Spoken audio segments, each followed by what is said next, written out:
Alright, sorry about that. It looks like my iPhone had ran out of memory, so I had to stop in the middle and upload the first part to YouTube. So it looks like this informational video will be in multiple parts. So, anyways, last time we talked about the Dunlop, or not Dunlop, it's a Thomas Organ vintage Crybaby. Dunlop just bought the rights for it later on. So, anyways, yeah, Jimi Hendrix era wah pedal, unique as all get out. And then I'm going to talk about the twins. I like these. I call them the twins because they're so closely related. They even sound the same. So the small clone is a chorus pedal. For those who are unfamiliar with it, it can go from a very light addition to your guitar tone to completely transforming it into like a warbly mess. And so I usually have, it has a depth switch, but I usually have it up because it gives kind of more of a lush sound. I have tape on there. I don't know why I have tape on there. And then, you know, so that's the small clone. Any chorus sounds that you've ever heard on any of my material comes from the small clone. I've had it on my board forever. It's never going anywhere. The small stone is my favorite pedal. I've also had this pedal on there, and it's been repaired and all this kind of stuff. I've had it on there for a long time. And it's a phaser. And for those of you who don't know what a phaser is, there's really no way to explain it. You just have to hear it. And the small stone is one of the best examples of how a good phaser should sound. I absolutely refuse to buy anything from Boss or Digitech or any of the phaser emulators, because even though they do a good job at emulating, this small stone is pure analog, and it just sounds, there's no replacing it. I mean, there's no replacement for it. So anyways, with the color down, you get a really nice sound. With the color up, it completely transforms your guitar tone. It's a crucial part of my pedal board. It's not going anywhere. As much as I love the small stone, though, I also have to pack a Phase 90 because they're completely different from each other. And even though they're phaser pedals, they sound different. And so I agonized over a long time, like whether I should have a small stone or if I should have a Phase 90. And then it just occurred to me, like, dude, the Phase 90 is like $40 used. Just like work an extra day during the week or something, work somebody's shift. And so that's what I did. And I grabbed $35 and I nabbed this thing from a local music store, used, and it's in great condition. And so what I do sometimes is for my solos and for other effects, I'll put both of these on at the same time, and they kind of cascade into each other. So right now, as you can see, I have the speed really low on the MXR, and the speed's about halfway up on the small stone.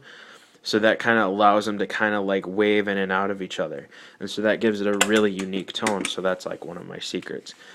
And I use the wah as well as those two sometimes on some crazy solos. So then the phasers. I have an Ibanez DE7 Delay Echo. I had one of these at one time and I sold it, and then I regretted it. Literally like a month later, I was like, "Oh, I can't believe I sold it." So I went ahead and I bought another one. The lid is broke and it annoys the crap out of me, but it works. So I'm not going to complain. And those things are shooting up in price too because people are realizing how great they are. So shh, don't make them shoot up in price. Next there is a the Danelectro Surf and Turf. It's actually on my board. It's not in the box. So it is the poor man's Dynacomp, people say, and I would not disagree with that at all. It's the exact same thing as a Dynacomp.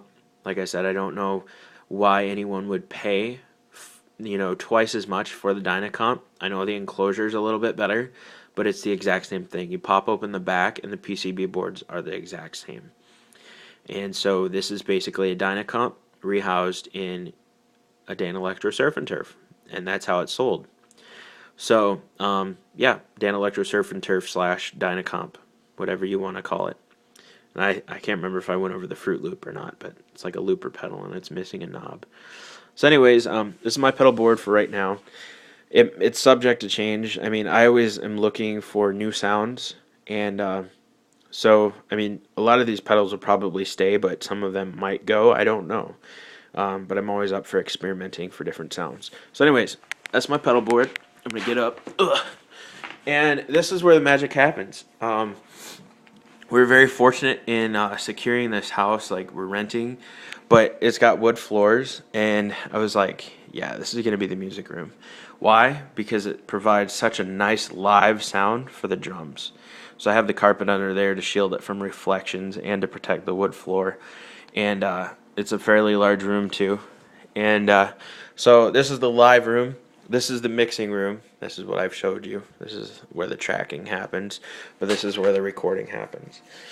So starting with my drum kit, and for those of you who have seen some of my like recording videos, you might have already seen this. So, but I'm just gonna go over it. This drum set I just got in. It was probably about exactly 1 year ago, and I was begging my wife. I said, like, I really, really want a pro quality drum set. And she's like, well, if you promise this is the last drum set you buy for like 5 years. And I was like, okay. So this is a Pearl Masters Series BRX, and Pearl isn't normally my first choice. If it were my choice, I would have probably gone with a Yamaha Birch Custom Absolute. But those things are like $2,000, and there's no way I could afford it. Like, I'm not a professional musician. So until that day, these BRX drums are just fabulous, and they sound.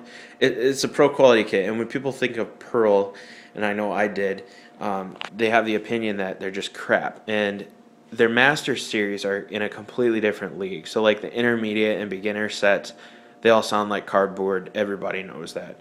Pearl sets are not that great, but then when you get up into their professional line, it's like they take all of their like ideas and stuff, and they just like shove them all into their pro kits. So anyways, this is a 100% birch shell kit. There's no other mystery woods. It's just like 100% birch, and you can see how beautiful the finish is. And you'll see like how punchy, like especially the toms, how punchy everything is, and that's the quality of birch. Birch is punchy.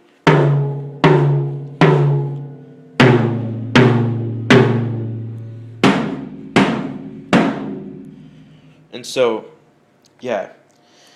So you can hear the punch of that birch. Hopefully that came through on the camera. And I mean, yeah, they're great. So I got mics up on that. Those are my Electro Voice mics that I showed in the last video. So I'm going to start with my cymbals. Right now, my only pair of hats. I used to have like 4 or 5 pairs of hats, but I got rid of them mainly because I don't need them.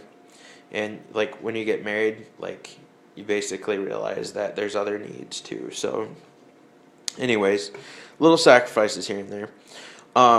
These are the Byzance dark hats, Meinl Byzance dark hats, and they're 14-inch, and they're very smoky, but yet they're still articulate. And it took me a while to get used to these because they're quite different from other things. And the only other pair of hats that I would really consider getting besides these is like a set of like Bright A Customs, like just so there's like differentiation between hats. But anyways, these are my only pair of hats. So every time you hear a chick or a stick, I mean, it's these hats. So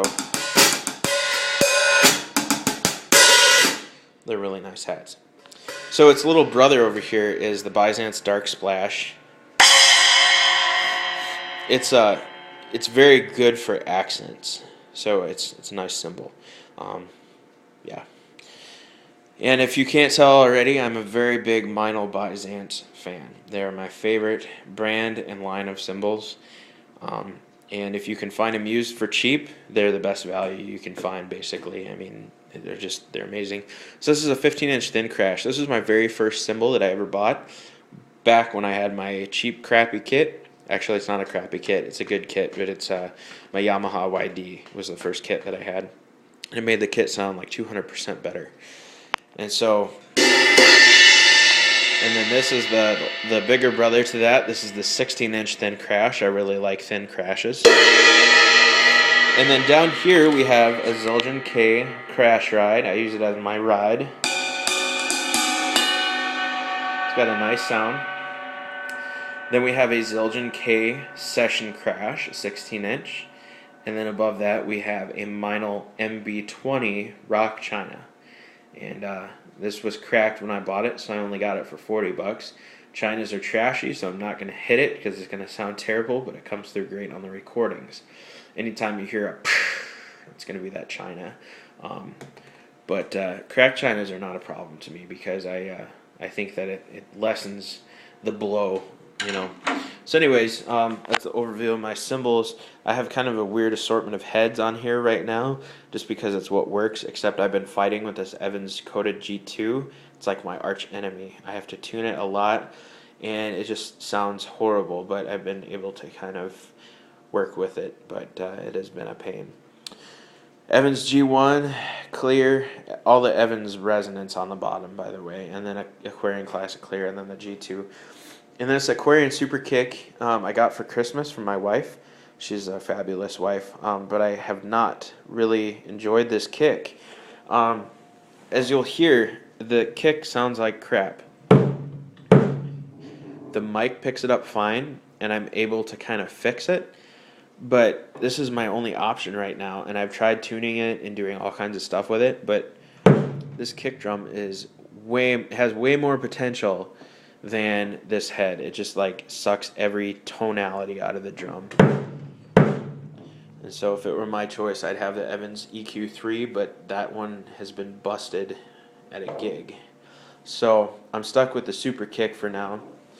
And I have an Aquarian regulator on the front, which I like the regulator. I always do, but I'm just probably not so much a fan of Aquarian except for the regulator, I'm finding out. So anyways, it's my drums. I have some other cymbals over here. A Sabian AA Metal X ride. It's a 21 inch. I don't even think they make it anymore. I've used this ride for like 5 years, and that was up until I got the Zildjian K, but I still use the AA ride quite a bit, and you can hear it on the album too, and any of my other albums, besides my very first two. I don't even know why I'm saying this. Probably a lot of people aren't familiar with it, but you'll hear the ride. It's very pingy, and you'll hear the bell. And then there's the AA 8-inch Splash, very classy sounding Splash. So those are my extras. Over here we have the stack of snares, and there's a tom from a Yamaha YD. But I have 4 different snares that I've been using on the record. The first one on top, the one that stands out, is a Pearl free floating snare. It has a Remo Weather King fiber skin on it. Interesting choice. But it's like a 14 by 5.5 or 14 by 5 maybe. And it has some air vent holes drilled into it, not by me, but by whoever used it before me. So that's the Pearl free floater. The one next to it, underneath, is a Yamaha Musashi.